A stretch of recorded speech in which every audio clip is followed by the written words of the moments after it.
নমস্কার। আজকের কবিতা টি লিখেছে সংঘমিত্রা। বসতে হবে টেটে, না হলে লাথি পড়বে পেটে। মহামান্যের রায়, এ তো বিষম দায়। নিয়ম কানুন যত কিছু শিক্ষকেরই ওপর। চুরি চামারি করে কতজনের খুলল কাছার কাপড়। তাদের বেলায় চোখটি বোঝা, আতস কাছে এখন শুধুই টিচার খোঁজা।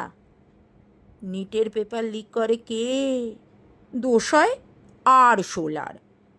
এমন বিচার দেখে সাহেব কিচ্ছুটি নেই বলার। 20, 25, 30 বছর চাকরি করার পরে সকলেই অবৈধ, মাননীয় ভুল ধরে।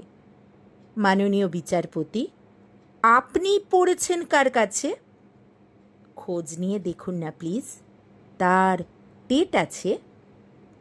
পুরনো সব ডাক্তারবাবুরও কি ডিগ্রি বাতিল হবে? সে কি আবার নতুন করে নিট পরীক্ষা দেবে? জজ সাহেব, আপনারও কি ডিগ্রি হবে বাদ? এখনের পরীক্ষায় আপনিও বসুন, আপনি কেন বাদ? ভোট পেতে নেতা এলো এ বাংলায় যখন, টেট ছাড় দেবে বলে আশ্বাস দেয় তখন। জিতল ওরা, জেতালো সবাই, আশ্বাস গেল কই?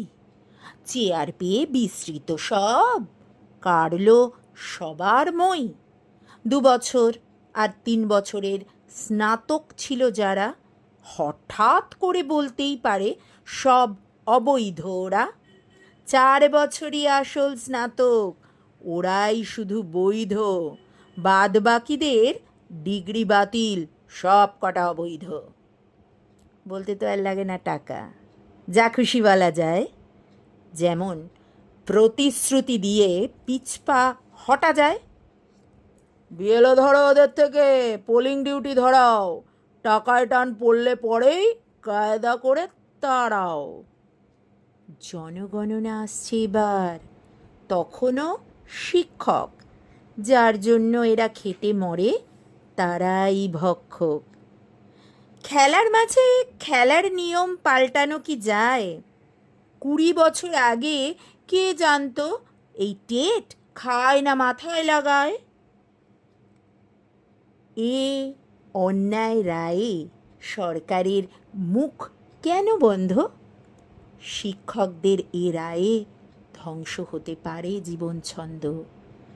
25 লাখ শিক্ষকের বোঝে না মনের ব্যথা। আশ্বাস দিয়েও প্রধান সাহেব রাখল না তো কথা। নমস্কার।